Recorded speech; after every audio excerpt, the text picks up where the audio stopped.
जय हिंद फ्रेंड, हिंदी और प्राइड में आप सभी का स्वागत है। आज आप सभी के समक्ष हम प्रस्तुत करने जा रहे हैं अमरीलाल नागर द्वारा रचित जो कालजयी उपन्यास है मानस का हंस।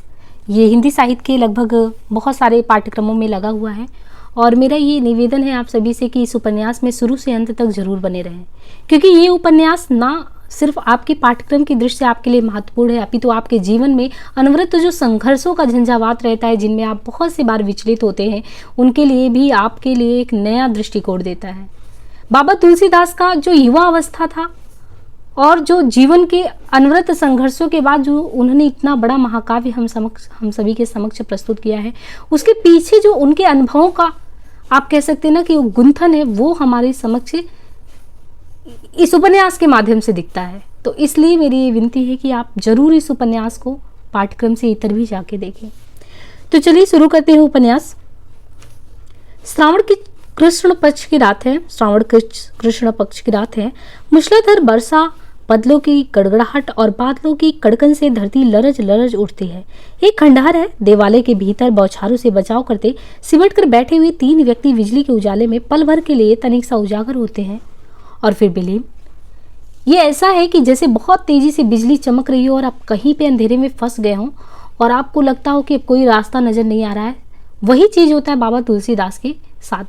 वो हैं उनके साथ, मतलब कि वो तो हैं ही, साथ में 2 लोग और हैं, 3 लोग हैं। एक झुरमुट के किनारे से देख रहे हैं, कभी बिजली चौंकती है तो लगता है कि हाँ उनका अस्तित्व है। और उन्हें कहाँ पे जाना है?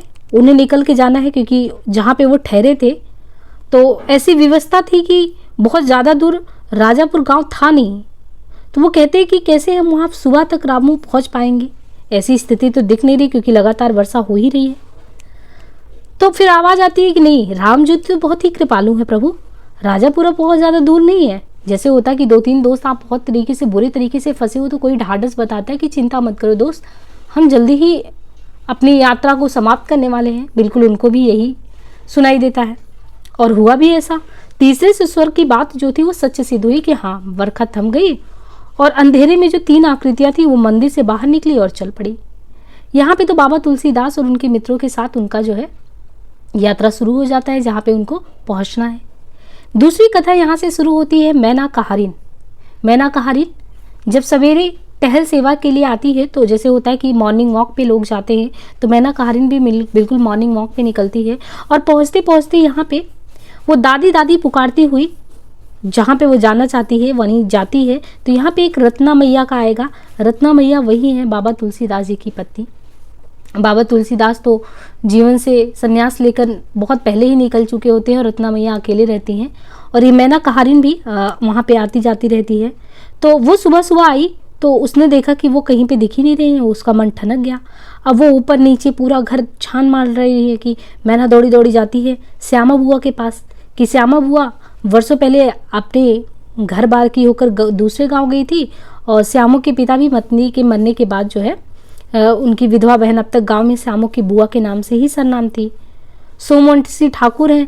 तो ऐसा हुआ कि वो जो मैना थी आसपास में देखी कि हम किसको बुला सकते हैं, तो श्यामू बुआ के पास गई। वो अभी तो थी नहीं, लेकिन और जो उनके घर में थे तो वो बुलाई और कहा कि अरे बुआ गजब होई गवा, दादी तो चल बसी। तो उसने अपनी व्यथा बताई कि जो रत्ना मैया रहती थी वो तो चल बसी, क्योंकि वो उनको हम देख के आ रहे हैं, वो अपने घर में ऊपर जो है बिल्कुल अचेत पड़ी हुई हैं, लक्कड़ जैसी सुलग रही हैं। राम जाने ऊपर खंडहर में वो क्या करने गई हैं। तो अरे तो अब बूढ़ी वो कहती है कि जिसको बुलाने गई है, तो वो कहती है कि अच्छा, श्यामू की बुआ कहती है अच्छा तो हम लोग तो बूढ़े बाड़े हैं और हम लोग तो उनको उठा नहीं पाएंगे, एक काम करो कि जो हिष्ट पुष्ट लोग हैं उनको बुला लो। तो कहते हैं कि गणपति के बड़कऊ और मुलहन होरन के लपक को बुला लाओ, हम सीधे भौजी के घर चलत हैं। और अभी क्या है कि लगभग सुबह का समय है, सब अपने दैनंदिन काम में जो काम होता है उसमें व्यस्त है। तो अब रत्ना मैया की चर्चा जो है ये पूरे गांव में यहाँ की रत्ना मैया नहीं रही, ऐसा चर्चा फैल गया है। और जल्दी जल्दी सब लोग मोहल्ले वाले जो है कुछ लोग आ गए, सुन के कुछ लोग हाल चाल पूछते हुए उनके द्वार पे पहुंच गए। अब यहाँ पे देखिए कि आपको देखिएगा कि जो बाबा गोस्वामी थे और जो माता ये रत्ना थी, इनके एक पुराने शिष्य थे गणपति उपाध्याय। उनकी पत्नी, उनकी बड़ी पतोहू और रामधन की अम्मा को छोड़कर और कोई नहीं आया। क्यों नहीं आया? क्योंकि सुबह सुबह उठते ही सबका बहुत सारा काम होता है, झाड़ू बहारू लगाना होता है सवेरे सवेरे। तो हम लोगों के यहाँ एक आपने देखा होगा रीति रिवाजों में एक मान्यता है कि अगर किसी की मृत्यु हो गई और आप गए और उस व्यक्ति को छू दिया तो फिर ये होता है कि अब ये ऐसा मान्यता है कि अगर आपने छू दिया तो छुआछूत वगैरह बहुत चलता है। तो सुबह सुबह बहुत सारी स्त्रियां आई नहीं कि उनका जो विदाई, अंतिम विदाई है उसके लिए सुबह ही सब नहीं आए, अपना कुछ काम धंधा सब निपटा के तब आते हैं। अब उन्होंने और श्यामों की बुआ ने मिलकर क्या किया कि मैया को जो ऊपर थी गोबर लिपली करके उनको नीचे लाए और राम राम सीताराम की रटन अब शुरू हो गई। थोड़ी देर में कुछ वहाँ पे मर्द मानुष वो लोग भी पहुँच गए कि अंतिम क्षण की विदाई है, मैया के जीवन वृत्त का लेखा जोखा जिनमें बांटना है वो बातचीत लिया जाए, क्योंकि भाई जीवन में अंतिम पूंजी को लेने के लिए और वो चीज़ें बांटने के लिए तो वो सब भी शुरू हो गया। अब उसी में से कुछ लोग कहते हैं कि बड़ी तपस्या कीहीन बेचारी, बड़ी तपस्या कीहीन बेचारी। हम जानी 60-65 बरिस तो हो गए होंगे, किसको? बाबा तुलसीदास को घर छोड़ के गए। यानी बाबा तुलसीदास तो घर छोड़ के चले गए, रत्ना मैया अकेले रह गई। तो कुछ और भी लोग आपस में सब बातचीत करते हैं कि अरे ज़्यादा 3 बीसी और 5 बरिस के तो हमारी ही उम्र हुई है, सम्मत 14 में भय रहन हम, उसके 5-7 बरिस पहले बाबा ने घर छोड़ा। तो सब तुलना मतलब कि एक तरीके से अनुमान लगा रहे हैं कि बाबा तुलसीदास ने आखिर घर कब छोड़ा होगा, कितना वर्ष हो गया होगा, और रत्ना मैया ने अकेले जीवन का निर्वहन कितने वर्षों तक किया हो। तो आपस में जो उनके लगभग समवायु के लोग होंगे तो वो अपना एक अंदाजा लगा रहे हैं। तो हम तो कहते कि ऐसी धर्म पत्नी जो है रत्ना मैया जैसी सभी को मिले। औरों को तो फंसाए देती हैं, पर दादी ने तो बाबा की बिगड़ी बनाई दी। हमारी जान में अब गांव में बाबा की उम्र के मतलब कि हमारे जानने में बाबा की उम्र के कोई है कि नहीं है? काहे? उनकी उम्र के हैं ना, बकरीदी बाबा। तो यहाँ पे आपको बकरीदी बाबा को ध्यान में रखना है कि बाबा की उम्र के कौन है, बकरीदी बाबा और रजिया बाबा है। तो ये 2 बाबा हैं जो बाबा तुलसीदास के हम उम्र में, बकरीदी बाबा, रजिया बाबा हैं। बकरीदी बाबा बताते तो हैं कि बाबा से 4 दिन बड़े हैं, यानी 4 दिन बड़े हैं। कौन? बकरीदी बाबा तुलसीदास जी से बड़े, खुद को बताते हैं। और राजा अहिर इनसे 1 दिन छोटे हैं। तो यहाँ पे 2 लोगों का नाम आया है, एक राजा अहिर हैं, राजा अहिर तुलसी बाबा से 1 दिन छोटे हैं राजा अहिर, और 4 दिन बड़े बकरीदी बाबा हैं। और रजिया काका जो है, रजिया काका बकरीदी चाचा हम जानी 100 बरस के तो जरूर होंगे, ना ही बप्पा से 10 बरिस बड़े हैं वो भी। अरे बुआ क्या हाल है दादी का? वैसन परी है भाई, तो बोलचाल तो पहले ही बंद हो चुका है, जाने काहे माँ प्राण अटके हैं। तो यहाँ पे जो रत्ना मैया है ना, उनकी मृत्यु दरअसल हुई नहीं थी, उनके प्राण अटके थे। और यहीं पे आप देखिए उनके प्राण क्यों अटके थे। कुछ भी कहो, बाकी एक पाप तो इनसे भया ही हो गया। कौन सा पाप? पति देवता से कुवचन बोली, तौन वह घर से निकल गए। यानी आपने ये बहुत पहले कहानी सुनी रही होगी बाबा तुलसीदास के बारे में कि उनका जीवन बनाने में कितना बड़ा तुलसी जी का जीवन बनाने में हाथ रत्ना मैया का भी रहा है। उन्होंने जो कटु वचन बोले थे जिनकी वजह से उन्होंने संन्यास धारण कर लिया था, तो वही सब कह रहे हैं कि कुछ कुवचन अपने जीवन में बोली ही थी, इसी की वजह से तो बाबा निकल गए थे घर से। राम राम अनाड़ी जैसी बात कर रहे हो। अचानक बकरीदी दर्जी का जो छोटा बेटा है बूढ़ा रामजनी दौड़ता हुआ आता दिखलाई दिया। निठल्ले शास्त्रार्थ में कौतूहल विघ्न पड़ गया। सब लोग तो शास्त्रार्थ बैठ के बातचीत कर ही रहे थे। करीबन वो 61-62 वर्ष के बूढ़े रामजानी का दौड़ना आश्चर्यकारी था कि 61 वर्ष या 62 वर्ष के बूढ़े रामजानी, वो भी किसके? बकरीदी दर्जी के जो है वो छोटे बेटे हैं, और बकरीदी दर्जी लगभग बाबा से भी 4 वर्ष बड़े। तो आप उम्र का अंदाजा तो लगा ही सकते हैं। और वो दौड़ते हुए आ रहे हैं, दूर से ही बोल रहे हैं, ककुआ ककुआ होशियार, बाबा आ रहे हैं। सब एकदम स्तब्ध हो गए कि बाबा आ रहे हैं। यानी तुलसीदास जी जब से गए और अब आ रहे हैं, वो भी रत्ना मैया की मृत्यु सन्निकट स्थिति पे। सब हौचक्का रह गए। अरे कौन बाबा? वही गुसाई बाबा। अरे अपनी रत्ना काकी के 2 शिष्यों राजा अहिर अपने जवान पोते की पीठ पर लदे बकरीदी दर्जी शिवदीन दुबे, ननकू मनकू आदि गांव के कई लोगों के साथ गोस्वामी तुलसीदास धीरे धीरे आ रहे थे। बाबा के शिष्यों में से एक रामू द्विवेदी उनके साथ काशी से आया था। आपने रामू की पहली चर्चा पहले भी सुनी थी, जब वर्षा हो रही थी रामू ने कहा था कि हाँ अब तो बहुत ज़्यादा दूर है नहीं गांव राजापुर। तो बाबा के शिष्यों में एक रामू द्विवेदी जो था वो उनके साथ कहाँ से आया था? उनके साथ काशी से आया था। उसकी आयु बहुत ज़्यादा नहीं है, 30-32 है। रामू की आयु 30-32 करीबन है। दूसरे शिष्य हैं वो जो दूसरा शिष्य वराह क्षेत्र निवासी एक संत जी थे। तो 2 शिष्य हो गए, रामू द्विवेदी और एक संत जो हो गया वराह क्षेत्र का निवासी। अजानुबाहु चमकते सोने सी पीत देह, लंबी सुतवा नाक, उबड़ी धोड़ी पतले ओठ, सिर और चेहरे के बाल घुटे हुए, माथे बाहों और छाती पर वैष्णव तिलक, काया कृश होने पर भी व्यायाम से तनी हुई भव्य लगती थी। लगता था मानो मनुष्य के समाज में कोई देव जाति का पुरुष या आ गया हो। बाएं हाथ में कमंडल है, दाहिने में लाठी है, गले में जनेऊ और तुलसी की मालाएं पड़ी थी। वे जवानों की तरह से तनकर चले आ रहे थे। भैया तुम बहुत भटक गए हो, कैसा राजा इन्नर सा शरीर रहा तुम्हारा। सत गृहस्थ राजा जो बाबा से आयु में केवल 1 दिन छोटे पर स्वस्थ काए थे, स्नेह से बाबा को देखकर बोले। बाबा ने कहा, पिछले 8-9 वर्षों से वात रोग ने हमको ग्रस्त लिया है। किसने? वात रोग ने हमको ग्रस्त लिया है। बाह में बहुत पीड़ा हुई, फिर सारे शरीर में होने लगी। बस हनुमान जी और व्यायाम ही जिला रहे हैं हमको। बाकी बकरीदी भैया से हम बहुत तगड़े हैं। ये वही बकरीदी भैया जो तुलसीदास जी से 4 बरस के या 4 दिन के बड़े बता रहे थे। बाकी बकरीदी भैया से तो हम बहुत तगड़े हैं, ऐसा कौन कह रहा? गोस्वामी तुलसीदास जी।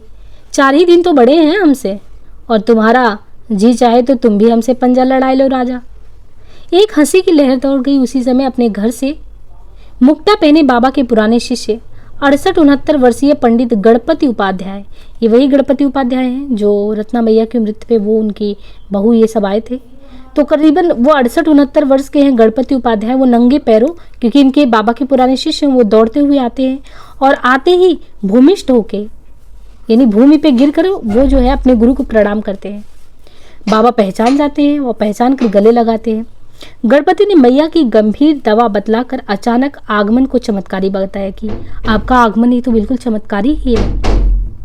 बाबा कहने लगे, जेठ महीने में ही हम वराह क्षेत्र में गए थे। चतुर्मास वहीं बिताने का विचार था, परंतु कुछ दिन पहले हमें स्वप्न में हनुमान जी से ऐसी प्रेरणा मिली कि राजापुर होते हुए हम चित्रकूट जाएं और वही चतुर्मास वहीं पे पूरा करें। राजा प्रेम से उन्हें एक बाह में भरकर बोले, अरे अब भगवान ने तुमको अंतर्यामी बनाए दिया है, बहुत ऊंची तपस्या भी किए हो। श्यामू की बुआ देखते ही अरे मोरे मैया कहकर पुक्का फोड़ कर रोने लगती हैं और दौड़ कर कहती हैं, भौजी के प्राण बस तुम्हारे वजह से अटके हैं। फिर उनके पैरों पर गिरकर और जोर जोर से रोने लगती हैं। अब वो क्योंकि वृद्ध हैं तो उनके सिर पर 2 बार हाथ थपथपाते हुए राम राम कहा। रत्ना मैया मरने की बाट जोते खड़े हुए बूढ़ों, अधेड़ों और लड़कों ने बाबा के चरण छूने में होड़ लगा दी। अगल बगल के घरों की औरतें चुटकी से घूंघट थामे एक आंख से उन्हें देखने लगी। बहुत ज्यादा, मतलब कि बाबा की प्रसिद्धि थी उस समय और लोग जानते थे, तो जो भी था सब आशीर्वाद के लिए उनसे बिल्कुल उनके सन्निकट आ गए। बच्चों की भीड़ भी बढ़ गई। श्यामू की बुआ गर्जी, चलो हटो सब लोग, रास्ता देव देव को पहले भौजी से मिला देव, जिनके प्राण भी अभी इस समय दर्शन के लिए अटके हैं। परमनत महाकवि गोस्वामी तुलसीदास 59 वर्षों के बाद, कितने 59 वर्षों के बाद अपने घर की देहरी पर चढ़ रहे थे। ये होता है तपस्या। उनका सौम्य शांत तेजस्वी मुख इस समय अपने औसत से कुछ ज्यादा ही गंभीर था। उनके पीछे भीड़ भी भीतर आने लगी। चेहरे पर भीनी मुस्कान के साथ उनका कमंडल वाला हाथ ऊपर उठा, अंगूठे और तर्जनी के घेरे में कमंडल लटका था और 3 उंगलियां ठहरने का आदेश देते हुए खड़ी थी। बाहर वालों ने एक दूसरे को पीछे ढकेला। सब दर्शन के आतुर थे। बाबा अकेले अंदर आए। वही दहलीज, वही दलान, आंगन के पार वाली कोठरिया और दलान का अधिकांश भाग अब ईंटों के ढेर सा बना हुआ था। जगह जगह बरसाती घासों और वनस्पतियां उगाई थी। बाबा का मन इस समय कहीं भी न गया। ध्यान मग्न सिर झुकाए हुए उन्होंने दलान में प्रवेश किया। मैना हाथ जोड़कर झुकी। मैना वही है, मैना कहारिन जो सबसे पहले रत्ना मैया को देखी थी, फिर श्यामू की बुआ को बुलाई थी। उसने हाथ जोड़कर झुका और उनके चरणों के भूमि पर सिर निवाए। फिर कहना चाहा कि इसी कमरे में है, किंतु बेचारी 22 वर्षीय दासी के मुंह से कुछ बोल नहीं सका। मतलब कि वो 22 वर्ष की ही थी, उसके मुंह से कुछ निकला नहीं। इसी बैठके वाले कमरे में कथा वाचस्पति पंडित तुलसीदास शास्त्री ने अपने गृहस्थिक जीवन में अध्ययन और शास्त्रार्थ से भरे पूरे 9 वर्ष बिताए थे। यानी जीवन का जिसके 9 वर्ष एक जगह पे बीता हो, भरा पूरा परिवार, विवाह हुआ हो, सब कुछ हो। एक दिन माता के कटुवचनों से वो संन्यास धारण करते हैं और 59 वर्ष बाद जब आते हैं और रत्ना मैया को इस हाल में देखते हैं, तो आप कल्पना कीजिए कि वो समय क्या रहा है। हर एक समय एक परीक्षा की घड़ी होती है। गोस्वामी तुलसीदास जी के लिए भी ये परीक्षा की ही घड़ी थी। जब वो पैर अपने उस घर में रखते हैं, कमरे के भीतर जाकर ताजी लिपि भूमि पर निश्चिंत पड़ी हुई पत्नी को देखते हैं। फिर बाबा ने किवाड़ों को थोड़ा सा मतलब कि उसको बंद कर दिया, मैना को भीतर ना आने के लिए कहा। दाहिनी ओर चौकी पर रामचरितमानस का वस्ता रखा था, उस पर बासी फूल रखे हुए थे। उन्होंने देखा और दीवट में मोटे बत्ते वाले दिया जल रहा था। बाबा एक क्षण तक खड़े रहे, फिर पत्नी के सिरहाने बैठ गए। छाती के वीन के प्राणों की धुकधुकी कुलोचों से रुक रुक कर चल रही थी। चेहरा शांत किंतु कुछ कुछ पीड़ित भी था। बाबा ने अपने कमंडल से जल निकालकर मैया के मुंह पर छीड़ दिया। उनके सिर पर हाथ फेरकर उनके कानों के पास अपना मुख ले जाकर उन्होंने पुकारा, रतन। चेहरे पर हल्का सा कंपन आया और आंख ना खुली। फिर पुकारा, रतन। लगा कि मानो कमल खिलने के लिए अपने भीतर से संघर्ष कर रहा हो। बाबा ने राम राम बुदबुदाते हुए उनकी दोनों आंखों पर अंगूठा फेरा। मैया की आंखें खुलने लगी, पुतलियां दृष्टि के लिए भटकी, फिर स्थिर हुई और फिर क्रमशः चमकने लगी। मुरझाया हुआ मुख कमल अपनी शक्ति भर खिल उठा। ओठों पर मुस्कान की रेखा खिंच गई। शरीर उतना मतलब कि उनका इतना ज़्यादा शरीर एक तरीके से बिल्कुल ही सुस्त हो चुका था। वो तो मर्दासन अवस्था में थी, लेकिन बाबा के आप कह सकते हैं कि वो राह पाट रही थी। और जब उनके हाथ उनके चेहरे पर पड़ता है तो कहीं ना कहीं उनके अंदर शक्ति होता है कि उठे, लेकिन मुरझाया मुख कमल अपनी शक्ति भर खिल उठा है, उठने को बहुत ही आतुर है, परंतु वो निर्बल प्रयास करने पर भी वो नहीं सबल बन पा रहा है। शरीर उठना तो चाहता है किंतु अशक्त है। ओठ कुछ कहने के लिए फड़कने का निर्बल प्रयत्न कर रहे हैं किंतु बोल नहीं पा रहे हैं।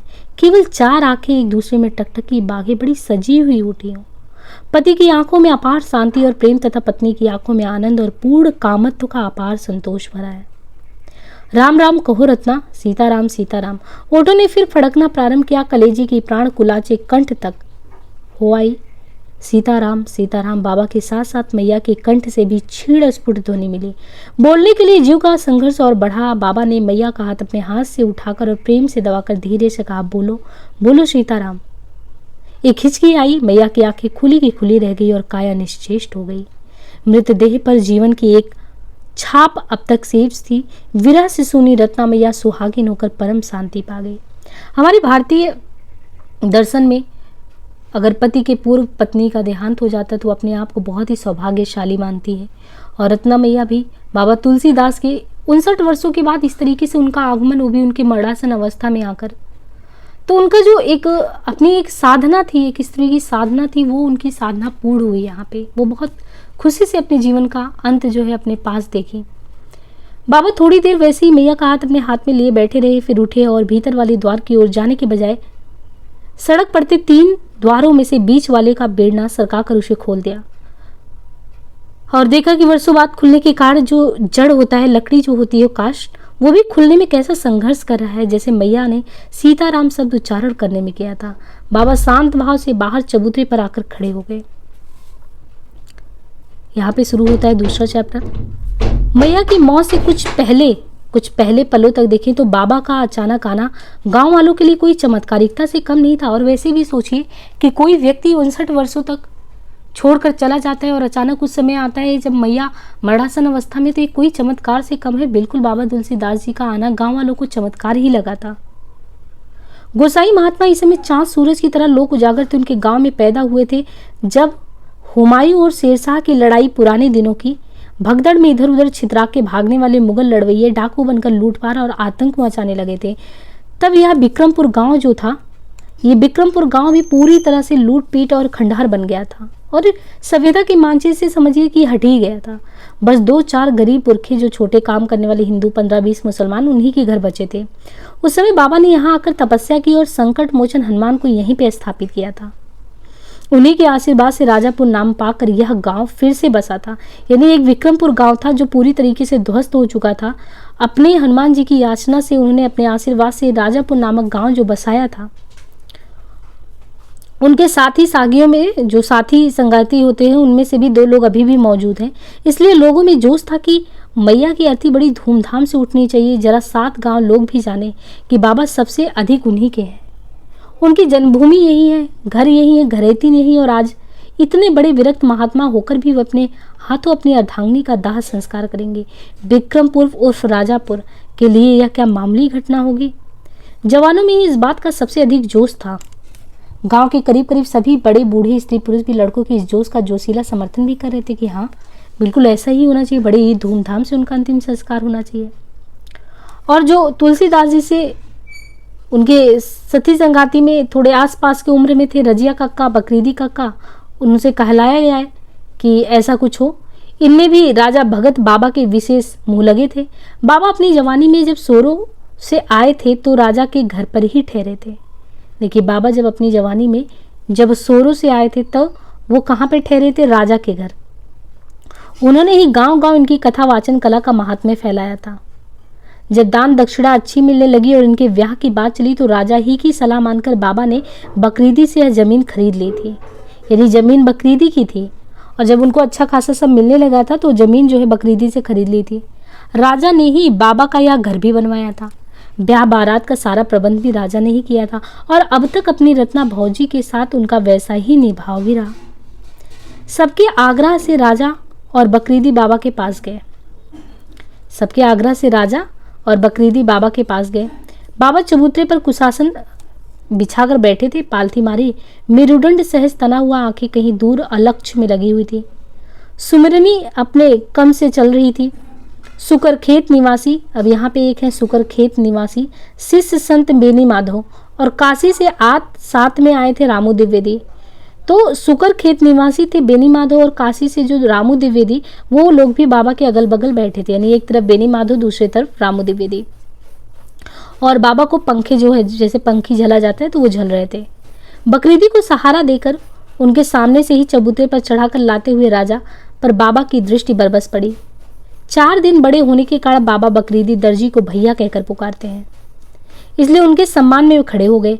बकरीदी दोनों हाथ उठाकर अपनी कमजोर आवाज में सांस का अधिक जोर लगाकर बोले, रहे दो, रहे दो। गमी जनाजन में सील शिष्टाचार का विचार नहीं होता। कहते कहते सांस फूल आई, खांसी का दौरा पड़ा और वो बैठा दिए गए। राम राम, इन्हें क्यों लाए? राजा ने जो बाबा तुलसीदास ने कि इन्हें क्यों लाया गया? अरे गांव के सब पंचों ने मिलके हम और इन्हें तुम्हारे पास भेजा है। क्या बात है?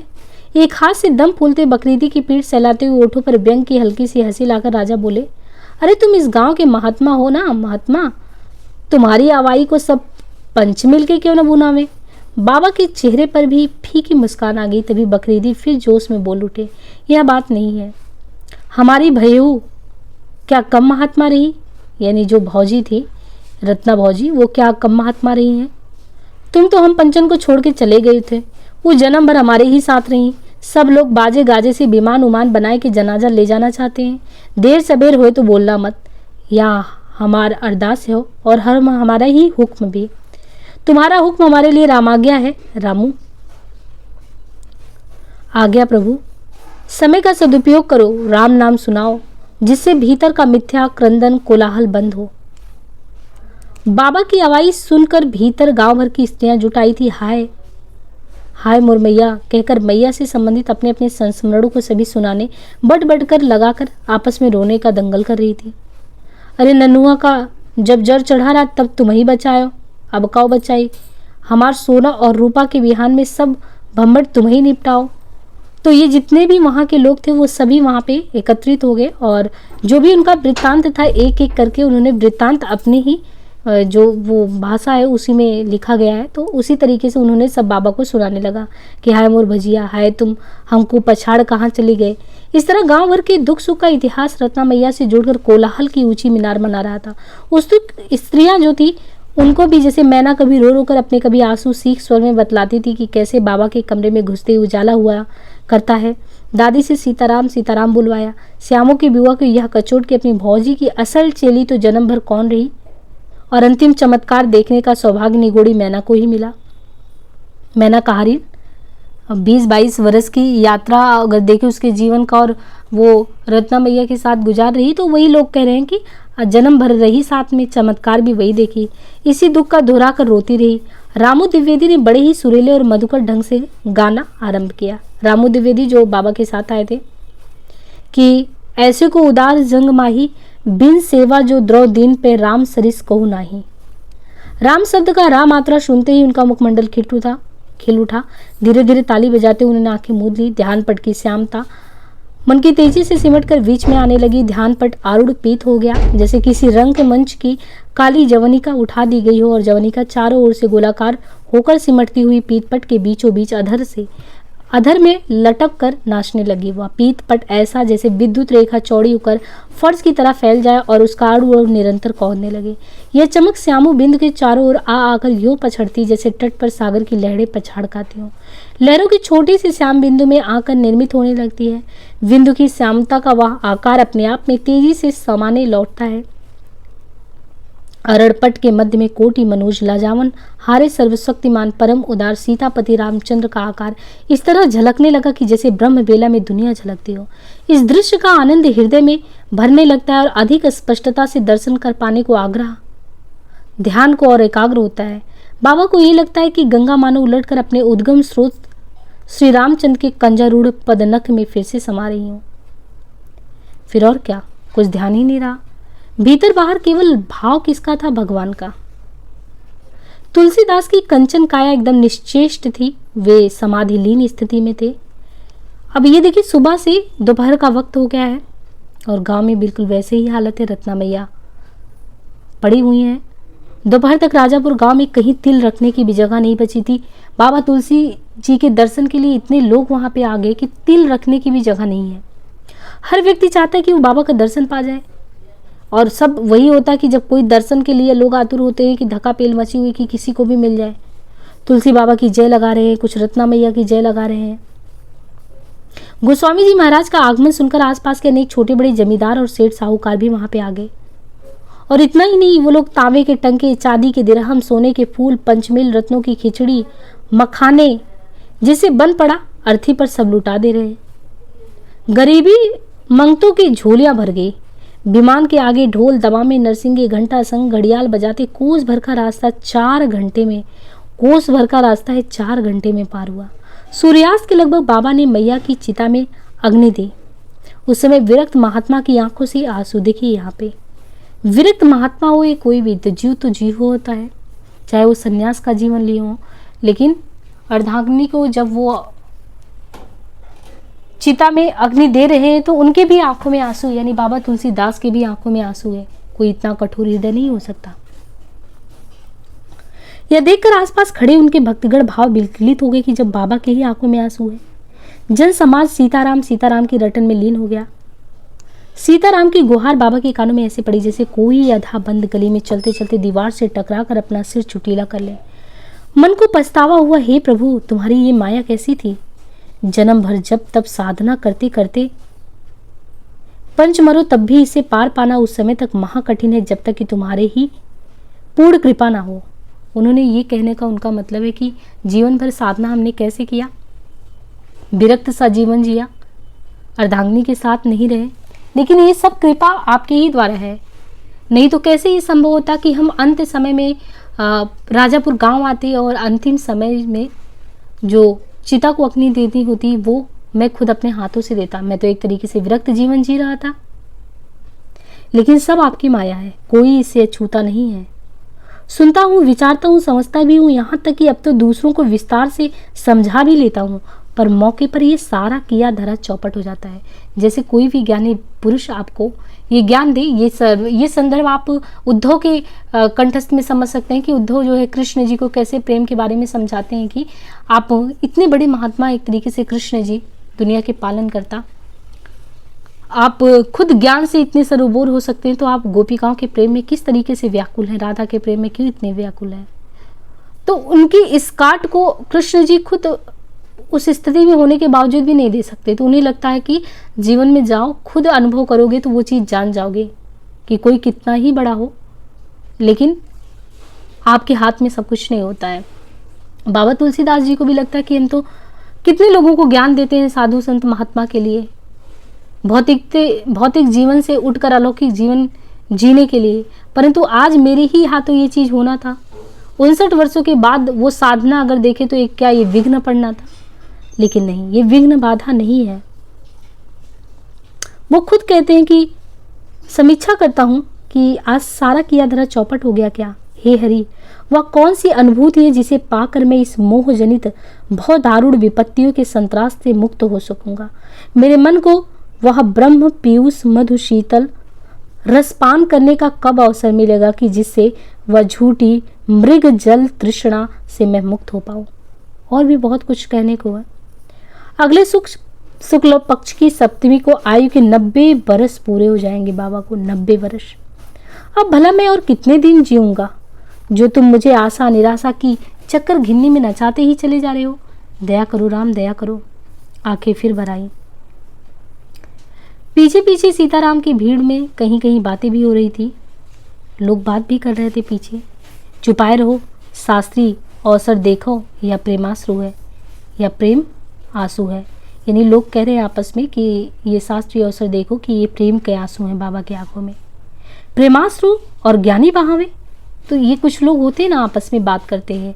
या कभी आप भी देखिए कि कोई बहुत ही कठोर साधु संत महात्मा हो तो आप ऐसे उम्मीद नहीं कर सकते कि उनका कोई बहुत अपना मिल जाए तो वो अपनत्व का भाव दिखा पाए, क्योंकि वो आपकी दृष्टि में इन सबसे ऊपर उठ चुके हैं। तो यहाँ पे लोग आपस में खुशबुश कर रहे हैं कि देखिए ये प्रेम के आंसू हैं बाबा की आंखों में। तो लोग कह रहे हैं प्रेम के आंसू, वो भी ज्ञानी बहा रहा है, एक ज्ञानी जो सब कुछ जानता है। अरे भरी जवानी में हमारी दुई पत्नियां मर गई, और कैसी रही कि रस की गगरिया मदन मोहिनी, जिन पर आठों पहर हम प्रेम में अपने प्राण निछावर करते रहे, पर तो हम तो यानी उसमें कोई ना कोई अपनी जो व्यथा है वो अपनी व्यथा बता रहा है कि हमारे अगर जो स्थितियां थी उनमें हम एक भी आंसू नहीं बहाए। और बाबा तुलसीदास की ये मतलब की स्थिति है कि इस समय अगर देखें तो वो अश्रु बहा रहे हैं। चट से तीसरी व्याहलाय और आत्म संयम के वदे जो है गर्ग संहिता का उपेक्षा याद करने लगे कि यहाँ पे जो गर्ग संहिता है उसकी उपदेश को भी याद करने लगे।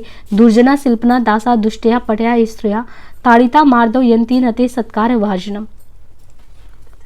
तो इन्होंने भी लिखा कि जो है शूद्र गंवार ढोल पशुनारी ये सब ताड़न के अधिकारी। लिखने से क्या होता है? अब देखिए यहाँ पे वो लोग बातचीत कर रहे हैं कि लिखने से क्या होता है, जो अमल में लावे सो ज्ञानी है। पंडितवर अपने गाल बजाने के लिए क्या यही अवसर मिला है आपको? उत्तेजनावश रामू का स्वर तनिक ऊंचा उठ गया। वो देख रहा है कि गुरु के बारे में लोग क्या क्या बातें कर रहे हैं। और देखिए आप पे कैसे लोग उंगलियां उठाते हैं कि लोग इसका अर्थ कभी समझे नहीं और अभी भी नहीं समझते हैं कि बाबा तुलसीदास जी ने शूद्र गंवार ढोल पशुनारी ये सब ताड़न के अधिकारी किसके संदर्भ में क्यों लिखा है।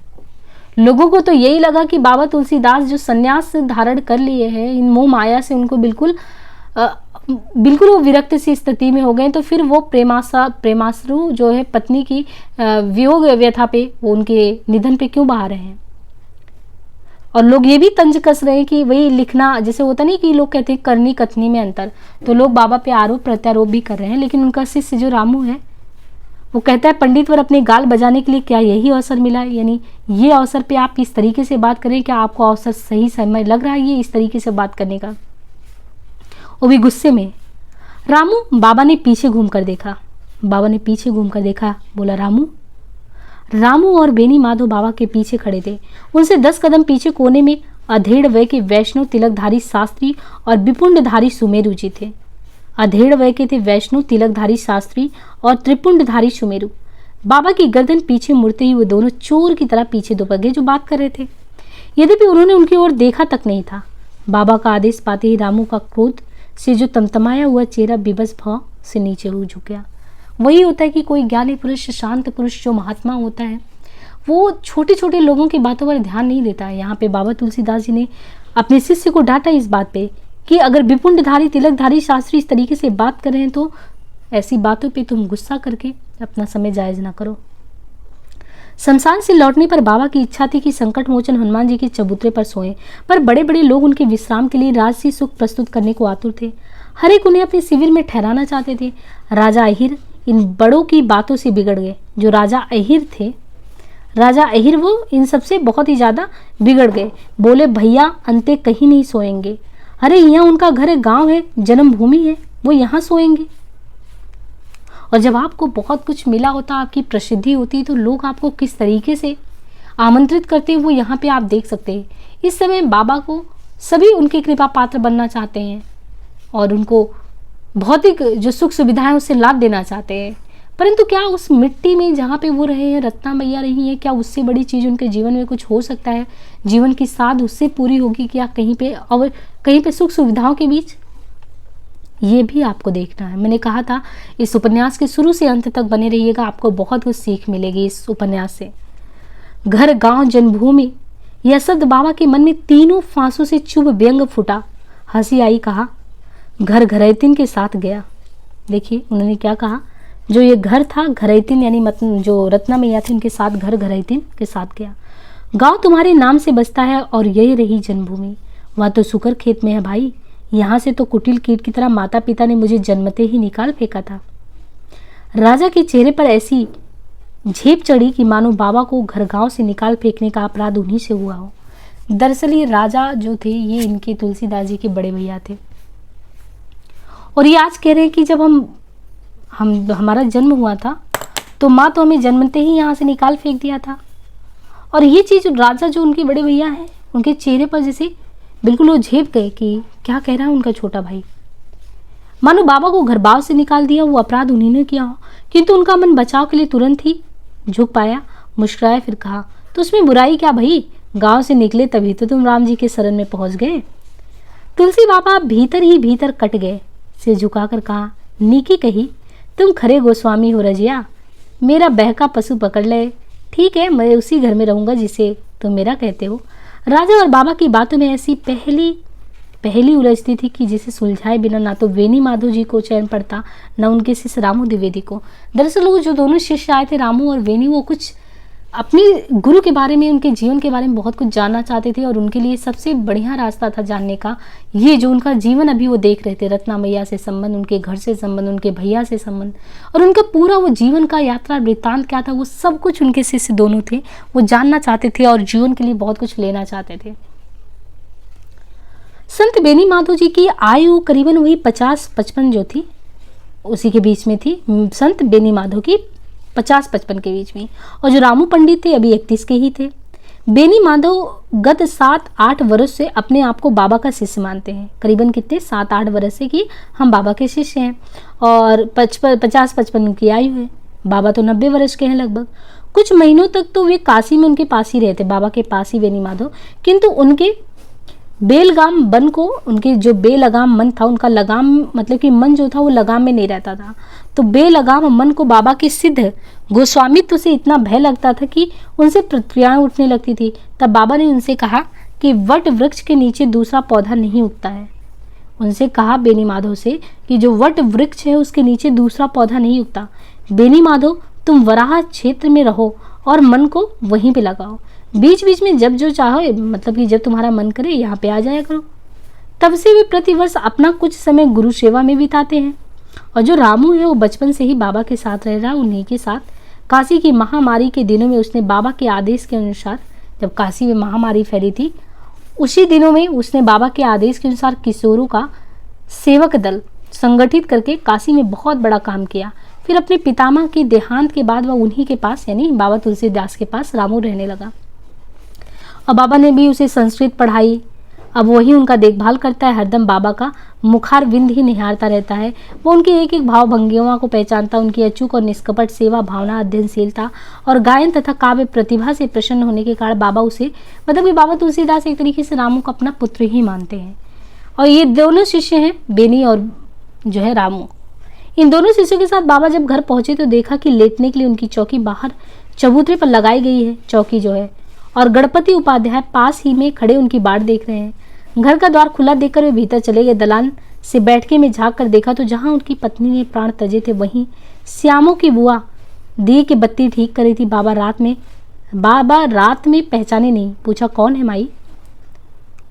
तो श्यामो बुआ कहती है अरे हमको चीने नहीं भैया, हम है शिवदत्त सिंह की बहन गंगा। भला भला यहाँ सोएगी तू? हम ना सोएंगे तो दिया कौन देखी? तो बाबा तुलसीदास कहते हम देखेंगे। अरे इतने बड़े महात्मा हुए कि तुम यहाँ पड़े हुए, बड़ी उमस है यहाँ पे और तेरे लिए उमस नहीं है। तो कहते हैं श्यामू बुआ से कि क्या तुम्हारे लिए उमस नहीं है बाबा तुलसीदास? हम तो भैया तुम जानो कि जीवते तुम सन्यासी भय, तब से यहीं पर भौजी की सेवा में ही रहे। भौजी कहे श्यामू की बुआ तुम्हारी ऐसी सेवा कोई ना कर सकत है। और एक चीज़ देखिएगा, इनसे ज़्यादा सेवा जो है रत्ना मैया की मैना ने की थी। भौजी कहे श्यामू की बुआ तुम्हारी ऐसी सेवा कोई नहीं करत, हमें तो आज भिनसारे मैना की यहाँ बैठाए के बाहर लोगन के बुलावे की खातिर गए। तो देखिए झूठ यहाँ पे कैसे लोग मौके का फ़ायदा उठाते हैं। मैना कहारिन गई थी लोगों को बुलाने के लिए, श्यामू नहीं, लेकिन ये खुद को कह रही कि मैना को बिठाया और मैंने ही सबको बुलाने के लिए आगे बढ़ा। हम आवे लगे तो सब पंच हमें रोक लिहिन, कहार की पतोहू निगोड़ी अंतकाल के दर्शन पाई गए और हम जन्म भर के उनकी असल चेली रहे सो बाहर रह गए। श्यामू की बुआ पछतावे के मारे रो पड़ी। भोले मन की शिकायत और रोना सुनकर बाबा तो सब जानते ही हैं खेला, तो भोले मन की शिकायत और रोना सुनकर बाबा को मन ही मन में हंसी आ गई। समझाते हुए कहा अच्छा सोच ना करो, तुम्हारी सेवा राम जी के खाते में ही लिखी है। श्यामू की बुआ आंसू पोंछते हुए बोली, अरे उनके खाते से हमारा कौन परोजन? भला बुरा कहे वाले तो सब पंच यहाँ रहते हैं। मैंने निगोड़ी दिन भर सबे कहत फिरी की उसने तुम्हारा चमत्कार देखा। सब जनी हमें कहा थे कि बुआ मैनो भागमान है, यानी कि सब कह रहे हैं कि जो मैना कहारी ने वो तो भागमान है, बहुत ही सौभाग्यशाली है, सारी पुण्य वही लूट गई। तुम्हारी चरणन की सौ भैया आज दिन भर हमको ऐसी रुआई छोटी ऐसी छूटी है कि वो फिर रोने लगती है। एक तो हमारी भौजी चली गई, दूसरे राम जी ने हमारा भाग खोटा कर दिया। बुआ फुट फुट कर रोने लगी। बाबा थके हुए आए थे क्योंकि सुबह मतलब कि वही वर्षा हो रही थी, फिर वो लोग आए और यहाँ पे जो है रत्ना मैया की मृत्यु और इसके बाद दोपहर से लेके चिंता को अग्नि देने तक शाम और फिर ये रात को पहुँचते, तो बहुत थके हुए हैं इस समय। 90 वर्ष की आयु है इनकी। एक तो अर्धांगिनी के अवसान से उनका मन एक सीमा तक अवसन्न था और फिर दिन भर अपने भक्तों की श्रद्धा के अंधाकमलों का भी वो असह्य स्थिति थी उनकी। इनके अलावा आज उन्हें चलना भी बहुत भारी पड़ा था। बाबा के आदेश से गणपति जो थे अपने घर चले गए। रामू चाहता था कि गुरुजी विश्राम करे और वह पैर उनका दबाए। आज उन्हें सोने में भी अबेर हो गई थी। रामू को जो है गुरु की स्थिति सब पता थी कि उनका कष्ट सदा सहनीय था। उन्हें स्वामों की बुआ के व्यर्थ क्रंदन से मुक्त कराना चाहती थी। और जो बेनी माधो थे, बेनी माधो जी पहली बार गुरु जी की जन्मभूमि में आए थे, तो गुरु के संबंध में कुछ बातें आज वे अकस्मात ही जान गए थे और बहुत कुछ जानने के लिए उत्सुक भी थे। उनका संघर्षशील जीवन मानस एक महापुरुष के संघर्षशील जीवन से अपने लिए बल ग्रहण करना चाहता था। थोड़ी देर पहले ही गुरुजी महाराज ने अपने बाल मित्र की बात का उत्तर देते हुए बड़ी कचोट और व्यंग के साथ कहा था कि जन्मते ही घर से कुटिल कीट की तरह निकाल कर फेंक दिया गया था। तो उन्हें ये जानना था कि कैसे उन्होंने जन्म लिया और उनको कुटिल कीट की तरह क्यों आखिर फेंक दिया गया। ये प्रश्न उनके शिष्यों के मन में बना रहा। इस बात का क्या रहस्य, उनका जीवन वृत्त क्या है? वराह क्षेत्र में इनकी गुरु भूमि है। कौन थे इनके गुरु? वराह क्षेत्र में बेनी माधो बाबा ने जब एक दिन उनसे पूछा तो उत्तर मिला था कि नर रूप में नारायण मेरी बाह गहने के लिए आ गए थे। फिर प्रश्न किया तो कहा कि अवसर आने पर जरूर ये कथा सुनाएंगे। इसके कुछ ही दिनों बाद अचानक राजापुर आने का कारण बतलाए बिना वे ऐसे संयोग साध कर यहाँ पे चल पड़े कि अपने जीवन संगनी का अंतिम क्षण मोक्षकारी बना दिया। क्या महाराज पहले से ही जान गए थे? इस प्रकार बेनी माधो जी अपने भीतर महाराज से पहले ही जाना, तो उनके मन में बहुत प्रश्न आ गया था कि वो प्रश्न पाने को अपने समाधान के लिए आतुर थे। पर यह बुढ़िया तो पीछा ही नहीं छोड़ रही थी, यानी जो श्यामू थी वो रो रो के हाल बेहाल कर ली थी। श्यामू की बुआ बाबा की चरण पकड़ कर बैठ गई थी। वह रोई ही जा रही थी, हठी साध कर अपनी ही कहती चली जा रही थी। बाबा के दोनों चेलों ने उनसे विनती करनी चाहिए, वे और भी चढ़ गई। रामू के पैर को एक हाथ से ढकेलने का आवेश दिखलाकर क्रोध में बोली, दूर हटो, तुम कौन हो हमको समझाने वाले? ये हमारे भैया हैं, हजारन को राम जी के दर्शन कराइन हैं। मरती भैया हमारी भौजी को भी कराए। निगोड़ी मैनो हमको धोखा दे के पुण्यात्मा बन गई। हम अपनी भौजी के असल चेली और हमें ही दर्शन ना पाए। हम अब इनके चरण नहीं छोड़ेंगे, इन्हें हमारा उद्धार तो करना ही पड़ेगा। भौजी कह गई हैं हमसे कि श्यामू की बुआ तुम ही असल चेली हो। श्यामू की बुआ ने बाबा के पैर पकड़कर क्रंदन तांडव मचा दिया। बाबा बेचारे, अब उनके पास तो कोई रास्ता है नहीं, वे उन्हें कैसे मना करे? काल समाज अथवा अपने ही मन से आघात खाकर वे भी तो अपने आराध्य से ऐसा ही हट करते हैं। ऐसे ही विनय, ऐसा विलाप, अश्रु अड़सड़ सब करते हैं। अपने भीतर राम भरोसा पाने से पूर्व वे श्रद्धावश ऐसे ही अनेक साधु संतों के, मतलब ये स्थिति बाबा खुद सोच रहे हैं कि कभी कभी होता है कि हम अपनी स्थिति को महसूस करके दूसरे का भी जान जाते हैं। तो वो सोच रहे हैं कि हम भी तो कभी कभी हठवश अपने प्रभु से सब कुछ ऐसे ही रोते भी हैं, मांगते भी हैं, ये भी वही कर रही है, इसमें क्या गलत है।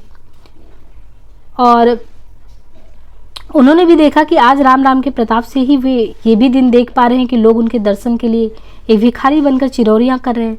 फिर भी उन्हें लगता है कि श्री राम के चरणों में उनकी प्रतीति अभी पूरी तो हुई नहीं, परंतु दुनिया समझती है कि वे श्री राम जो सरकार है उनके दर्शन करा सकते हैं।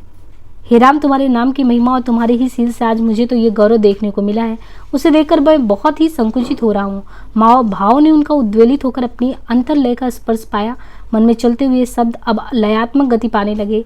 द्वार द्वार दीनता कहीं काढ़ी रहे, पर पाहु हे दयालु दुनि 10 दिशा, दोष दुखन चल पाहु, क्यों न संभा पान को दार द्वार भया हमार। तो वो कहते कि जा बहनी जा, राम राम रटित आंगन में सो जा, राम जी तुझे सपने में दर्शन देंगे। फिर गाते हुए बैठक में प्रवेश कर दिए। मृतक के रिक्त स्थान पर दिया जल रहा था। एक क्षण उसे देखते खड़े रहे, फिर बाहर का द्वार खोला और चबूतरे पर आ गए। रामू की एक आदत पड़ गई है, गुरुजी जब बिना कागज कलम के लिए ही भाववश कुछ गुनगुनाते हैं तो वो उनके पीछे पीछे आप ही उन्हीं शब्दों को उसी गायन पद्धति से दोहराता है। उसे एक बार का सुना याद भी हो जाता है।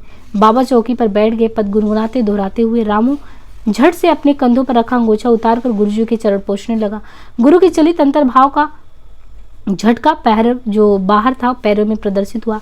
एक चरण का झटका रामू के हाथों को और दूसरा घुटने को लगा। बहते भाव को अपनी इसी बाहरी हरकत से ठेस ना पहुंचे, इसलिए उसने बड़ी फुर्ती और मुलामियत से गुरु का लटका हुआ बायां चरण अपने दाहिने हाथ से दबा लिया और गुनगुनाहट को तनिक ऊंचा उभार दिया। गुरुमुख की ओर आदतवश देखने के लगे। यद्यपि अंधेरे पांक की रात में इतनी दूर से उसे बारीकी से कुछ सूझ नहीं सकता था। बाबा की भावधारा आबाद गति से बह रही थी, किंतु अब स्वर में रोप भी यानी रोष भी प्रकट हो रहा था।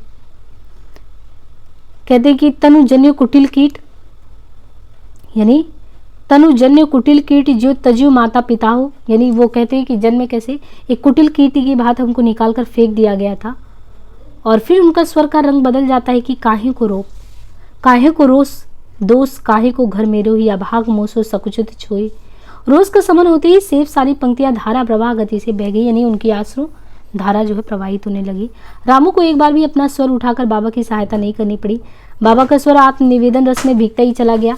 अंत तक आते आते इतना कोमल हो गया था कि करुणा और आनंद से भेदाभेद करने ही कठिन थे।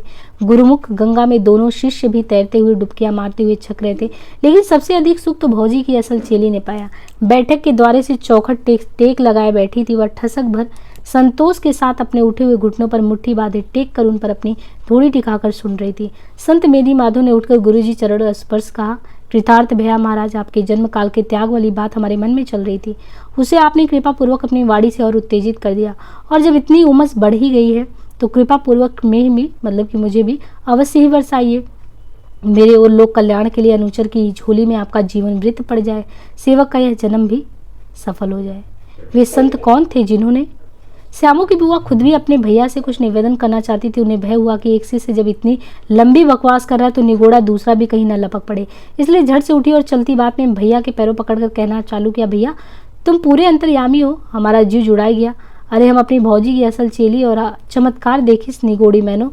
अब हम कहोगी हमारी खातिर भैया ऐसे भजन रच के सुनाए कि सुनते एकदम से हमारा मोक्ष हो गया। अरे हम तो तुम्हारी दया से तर गए हैं। चलती बिरिया भौजी हमसे यही कह गई, चरणन की सरग सीढ़ी दे गई। भावावेश में आकर श्यामू की बुआ वापस से रोने लगी।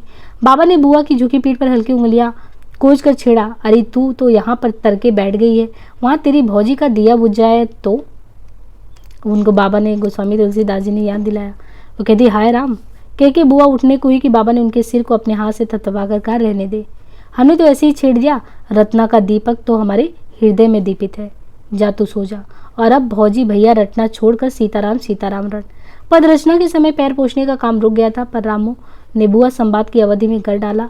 अब इस प्रतीक्षा में था कि बाबा लेटे और वो चरण को दबाना आरंभ करे, किंतु बाबा पैर पर पैर रखकर वैसे ही बैठे थे। रामू ने गदगद स्वर में कहा, विनय के जो 275 पद आज रचे गए प्रभु, खोई हुई हाहाकार। बाबा मस्ती में आकर धीरे धीरे गाने लगे, साथ ही हमारे चले गए हम भी चालनहार, कागज में बाकी रही ताते लागत बार।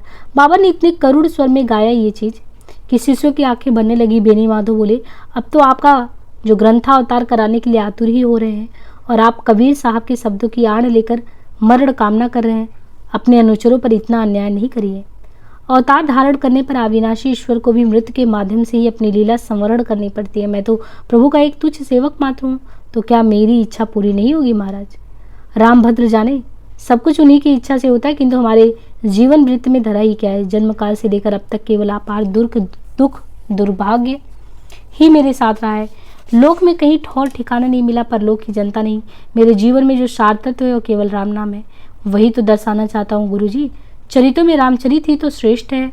रामू उनका शिष्य बोलता है, आप ही ने बगाना है प्रभु कि राम के नाम का महत्व क्या है? राम से भी अधिक होता है क्या कुछ? मानस में, विनय के पदों में, कवितावली में और दोहों में आपने अनेक रचनाओं में मैंने अपने जीवन की अनुभूतियां ही तो समर्पित की है। आज शमशान में उस पंडित ने दंभ वश मुझ पर यह लांछन लगाया कि नारी के प्रति मेरे मन में घृणा और उपेक्षा का भाव ये है। तो यहाँ पे बाबा तुलसीदास जी कहते हैं कि जो आज जब वो जाते हैं कि चिता को अग्नि देते हैं, तो पीछे जो दो साधु संत वो रहते हैं, तो बाबा तुलसीदास पे आक्षेप लगाते हैं कि हमने जीवन भर अगर देखे तो नारी के प्रति मेरे मन में घृणा ही थी, तभी मैंने वो जो पद है उसको रचा है। यदि हो भी तो इसमें अनुचित क्या है प्रभु? विरक्त का सांसारिक काम, नाथ और कामिनियों से मन मोड़ने के लिए उनकी उपेक्षा करनी ही पड़ती है। सत्य है महाराज, भगवान शंकराचार्य भी कह गए हैं कि नारी नरक का द्वार है। अब यहाँ पे देखिए उनके शिष्य कह रहे हैं कि सत्य है महाराज, भगवान शंकराचार्य भी यही कहे हैं कि नारी नरक का द्वार है। इस वासना के बाबा ने टोका। अब यहाँ पे बाबा ये स्पष्ट करते हैं उस वाक्य के बारे में कि यह चर्चा फिर कभी हो सकती है। विश्राम करो अभी। बेनी माधो, रामू भीतर का दीप जला दो, मैं वहीं सोऊंगा। जो आज्ञा प्रभु। कि भीतर जो बड़ी गर्मी है, भीतर का गर्मी बाहर की गर्मी को दबा देती है। देखिए कितनी बड़ी बात इन्होंने कही है। उन्होंने कहा कि प्रभु भीतर तो बहुत गर्मी है, तो उन्होंने कहा भीतर की गर्मी बाहर की गर्मी को दबा देती है।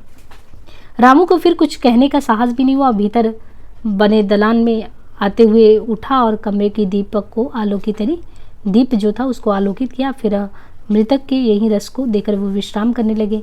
आप अकेले रहेंगे प्रभु? अकेले क्यों? मेरी कुटिया मेरे साथ रहेगी भाई। तो चौकी बिछावन की दरकार रही, उसके धरती पर छूटे हुए प्राण मुझे यहीं मिलेंगे। तो यहाँ पे देखिए हमने 2 खंड कर लिए हैं, बाकी नेक्स्ट पार्ट में।